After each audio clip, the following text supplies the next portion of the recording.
ఉద్యమం పేరుతో బంగ్లాదేశ్ యువత భస్మాసుర హస్తాన్ని తమ నెత్తిన పెట్టుకుందా?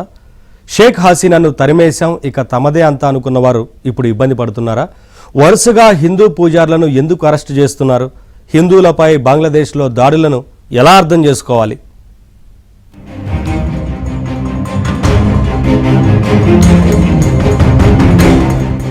బంగ్లాదేశ్ లో షేక్ హసీనా ప్రభుత్వం కుప్పకూలాక హిందువులకు రక్షణ లేకుండా పోయిందన్న ఆరోపణలు ఇటీవలే వెలువెత్తాయి. లక్షలాది హిందువులు రోడ్లపైకి వచ్చి ఆందోళన బాటపట్టారు. తమకు రక్షణ కల్పించాలని కోరారు. తాత్కాలికంగా ప్రభుత్వ అధినేత యూనస్ సైతం మైనార్టీలైన హిందువులకు రక్షణ కల్పించాలని పిలుపునిచ్చినా పెద్దగా ఫలితం లేకుండా పోయింది. బంగ్లాదేశ్ లో హిందువుల భద్రతపై తీవ్ర ఆందోళనలు వ్యక్తమవుతున్న వేళ తాత్కాలిక ప్రభుత్వం మరో 2 సాధువులను అరెస్టు చేసింది. జైల్లో ఉన్న చిన్మయ్ కృష్ణదాస్ కు ఆహారం ఇచ్చి వస్తుండగా సాధువులను పోలీసులు అరెస్టు చేశారు. అంతేకాదు ఇస్కాన్ కార్యాలయంపై గుర్తు తెలియని వ్యక్తులు దాడి చేశారు. చైతోగ్రామ్ జైల్లో ఉన్న చిన్మయ్ కృష్ణదాస్ కు ఆహారం ఇచ్చేందుకు ఆదిపురుష్ శ్యామ్ దాస్, రంగనాథ్ దాస్ వెళ్లారు. తిరిగి వస్తుండగా వాళ్ళని పోలీసులు అదుపులోకి తీసుకున్నారు. దీంతో బంగ్లాదేశ్ లో హిందువుల భద్రత కోసం ప్రపంచ వ్యాప్తంగా ప్రార్థనలు చేయాలని ఇస్కాన్ వెల్లడించింది. తోటి సాధువులు పూజార్లను కాపాడాలని మన దేశంలోనూ సాధు సంతులు డిమాండ్ చేస్తున్నారు. संतों को, पुजारियों को, मठाधीशों को जेल में ठूस दिया जा रहा है। यह अत्यंत पीड़ादायक है कि आज विश्व भर में फैले लोग जो धर्म निरपेक्षता की बात करते हैं, धिक्कार है ऐसी धर्म निरपेक्षता की जो बंगाल में मानवता को शर्मसार कर दे रहा है। ये हमारे पूरे देश में अपने बहुत बड़ा षड्यंत्र रचा जा रहा है, जिससे हमारे देश में हिंदुओं को दबाया जाए, हिंदुओं पर अत्याचार हो। तो मैं यहाँ के अपने गृह मंत्री जी और यहाँ के रक्षा मंत्री जी और देश के प्रधानमंत्री से निवेदन करना चाहूंगा कि हमारे पूरे विश्व में जितने भी हिंदू हैं कहीं भी प्रताड़ित हो रहे हैं, तो हमारा भारत होने के नाते, क्योंकि हम यहाँ एक ही देश ऐसा है जो सनातनियों का है, मैं चाहूंगा कि इस पे एक्शन ले।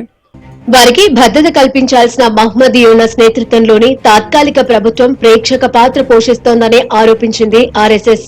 హిందూ ఆధ్యాత్మికవేత్త చిన్మయ్ కృష్ణదాస్ అరెస్ట్ అన్యాయమని వెంటనే ఆయన్ను విడుదల చేయాలని డిమాండ్ చేసింది.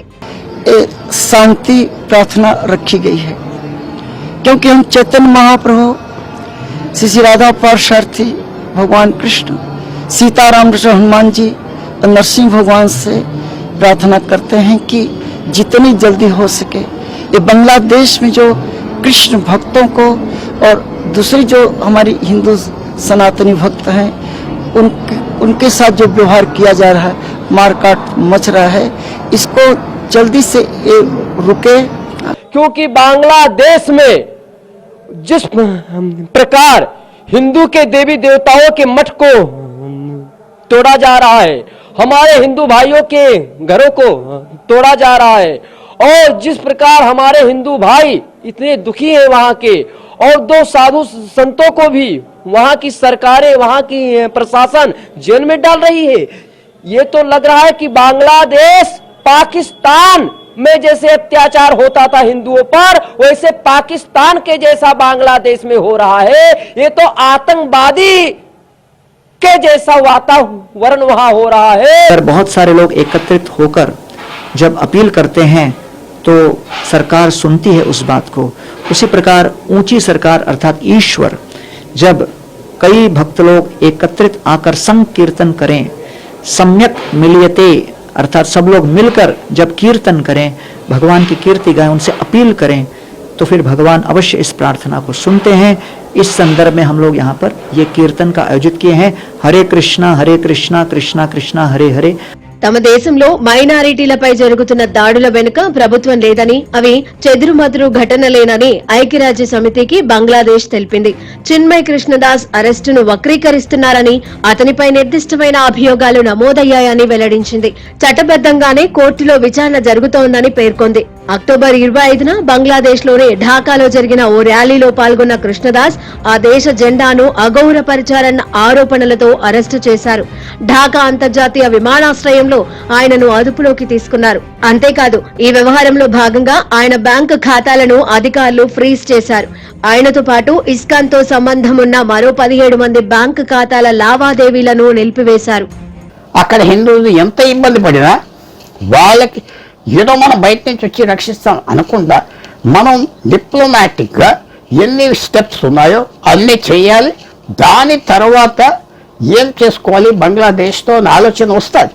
5,000 కిలోమీటర్లు మనకి వాళ్ళకి సరిహద్దు ఉన్నా, మన నుంచి ఎంతో సాయం డైలీ పొందుతున్నా, బంగ్లాదేశ్కి మనతో మంచి సంబంధం ఉండక్కర్లేదని అనుకోవటమా? లేకపోతే మనకి ఏదో అక్కడ హిందువులు ఉన్నారు 2 కోట్ల మంది, వాళ్ళ గురించి అయినా భారతదేశం కోపం తెచ్చుకోకుండా ఉంటుంది ఆలోచిస్తే అని బయటకు వస్తాయి. ప్రస్తుతం ఏంటంటే బంగ్లాదేశ్ భారతదేశం మీద ఎక్కడ లేని కోపం, అనవసరమైన హాస్టిలిటీ చూపెడుతుంది. తప్పకుండా రాబోయే రోజుల్లో మనం బంగ్లాదేశ్తో ఫ్యూచర్లో ఎలా ఉండాలి.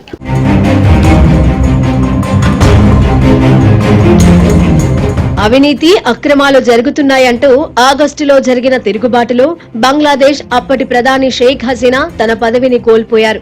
నిజానికి ఈ తిరుగుబాటు వల్ల బంగ్లాదేశ్ అభివృద్ధి తిరోగమనం బాట పట్టింది. 10 ఏళ్ల క్రితం వరకు బంగ్లాదేశ్ ఒక సంక్షోభ దేశం. నిరుద్యోగం, ఆకలితో అల్లాడిపోయేది. అక్కడి వారు బార్డర్ దాటి భారత్లోకి రావాలని ప్రయత్నించేవారు. కానీ షేక్ హసీనా ప్రధానిగా బాధ్యతలు చేపట్టాక స్థిరత్వం వచ్చింది. తయారీ రంగంలో తనదైన ముద్ర వేస్తూ వృద్ధి రేటులో భారత్ ను మించిపోయింది. బంగ్లాదేశ్ టెక్స్టైల్ పరిశ్రమ ప్రపంచానికే ఆదర్శంగా నిలిచింది. విదేశీ పెట్టుబడులను సైతం ఆకర్షించింది. కానీ ఇప్పుడు బంగ్లాదేశ్ అంటేనే భయపడుతున్నారు. మతతత్వం, అసహనం బంగ్లాదేశ్ లో పెరిగింది. హిందూ ద్వేషం, ఇండియా ద్వేషం పెరిగింది. నిరుద్యోగం పెరగడంతో ఏం చేయాలో తెలియక బంగ్లాదేశ్ యువత దిక్కులు చూస్తోంది. తరచూ హింసాత్మక ఘటనలతో బంగ్లాదేశ్ ఇప్పుడు అతలాకుతలమవుతోంది. పరిస్థితి ఇలాగే కొన్నాళ్లు సాగితే తాత్కాలిక ప్రభుత్వంపై యువత తిరగబడే ఛాన్స్ ఉంది. ప్రపంచ దేశాల దృష్టిలో బంగ్లా ఇమేజ్ పూర్తిగా డ్యామేజ్ అయింది. మైనార్టీలపై ఇక్కడ జరుగుతున్న హింసకు వ్యతిరేకంగా అమెరికా, బ్రిటన్, భారత్ సహా పలు దేశాలలో ఆందోళనలు జరుగుతున్నాయి.